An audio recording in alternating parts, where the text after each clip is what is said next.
Faux, le mariage n'est pas une garantie de résidence permanente. Le requérant peut être interdit de territoire pour les motifs sécuritaires. Vous savez, moi, j'ai pour habitude souvent de répondre aux questions qu'on me pose.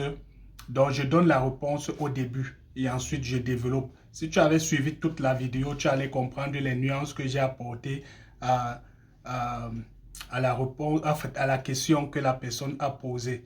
Donc, bon, je profite encore pour dire aux uns et aux autres que vous qui venez, par exemple, qui faites votre procédure une fois, vous êtes passé par exemple, par une agence d'immigration qui ne vous a pas donné des réponses en fait. Parce que beaucoup sont venus vers moi se plaignant que ça fait 2 ans, ils ont entamé leur procédure, depuis il n'y a pas de réponse. Ils me posent sur les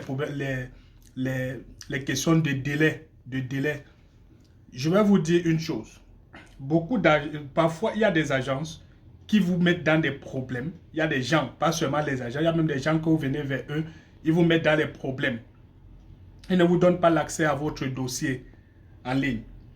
Quand ils constatent qu'il y a une difficulté et qu'ils vous ont déjà pris de l'argent, ils ne vous disent pas. Ils vous tournent, vous perdez le temps. Le jour où vous insistez, vous menacez même.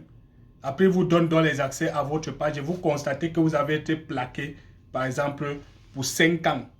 Donc, 5 ans que vous ne pouvez plus faire la procédure ou alors même vous avez eu une réponse du genre, vous êtes interdit du territoire parce que peut-être ils ont utilisé des documents ou bien vous aviez produit un document qu'il fallait expliquer davantage et ils ne vous ont pas rapidement dit parce qu'ils se disaient que comme ils ont tellement de clients, vous allez leur perdre du temps et tout et peut-être ils n'ont pas pris assez d'argent chez vous.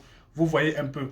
Donc soyez vraiment, ça c'est dans votre droit que ce soit un consultant en immigration ou une agence d'immigration ou quelqu'un même qui vous accompagne dans votre dossier. Vous devez avoir accès à votre dossier en ligne.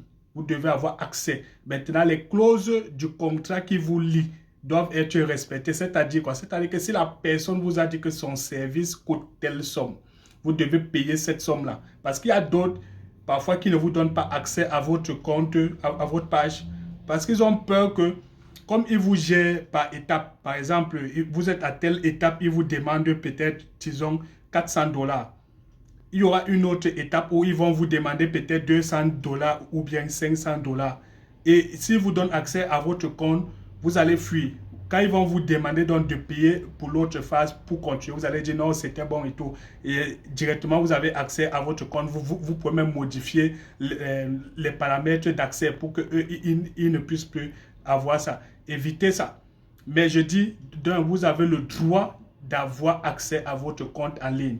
De deux, vous devez respecter les clauses du contrat qui vous lient à celui qui vous accompagne.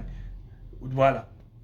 Donc, et de trois, ce que je voulais dire ou bien rappeler, c'est que il faut éviter, si vous avez déjà fait une procédure pour n'importe quel pays, parce que le Canada est en relation avec beaucoup d'autres pays.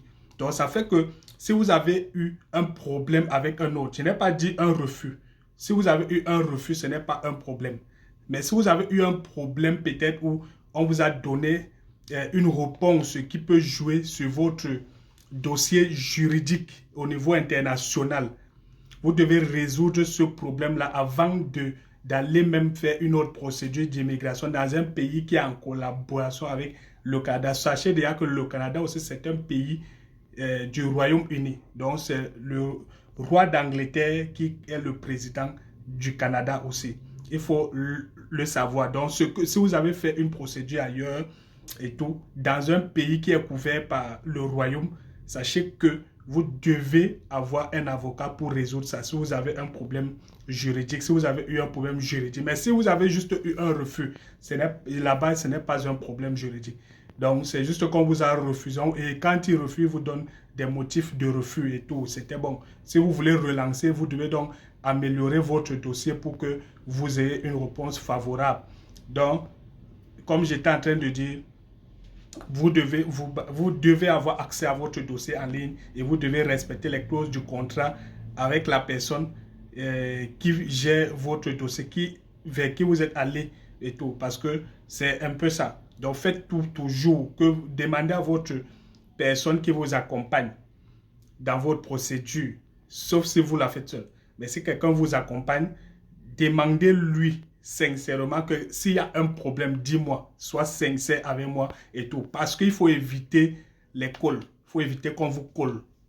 Parce que dès qu'on vous colle là, votre truc d'immigration, c'est fini. Et ça, parfois, ça suit même vos enfants. Parfois, ça suit même les personnes qui sont liées à vous.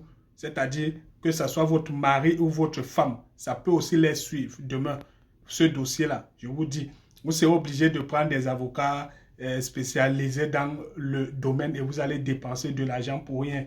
Et même vos propres enfants aussi, ça peut les suivre dans une procédure. Donc, battez-vous à ne jamais avoir un dossier frauduleux et où vous avez obtenu une colle.